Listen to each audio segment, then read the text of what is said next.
L'actualité nous permet de dresser un constat sévère sur le recours aux crèches privées, tant au niveau national qu'au niveau de notre département.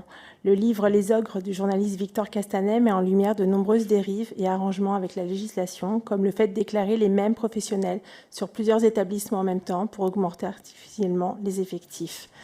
Dans les Hauts-de-Seine, en mai dernier, le Parisien s'est fait écho des résultats d'une inspection de la PMI à la crèche privée La Maison Bleue de Meudon avec la suppression d'une vingtaine de berceaux.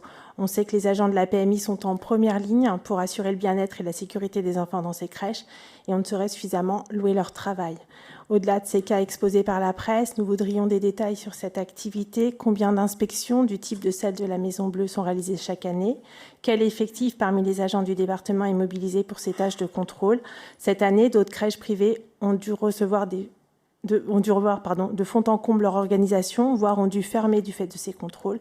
Peut-on avoir une estimation du nombre de berceaux fermés? Ces dérives sont propres au modèle même de la crèche privée à but lucratif et cela implique de poser à nouveau la problématique de l'offre publique de places en crèche. En effet, nous apprenons que des parents impactés par la fermeture des berceaux n'ont pas pu bénéficier de places en crèche près de chez eux, voire au sein du département.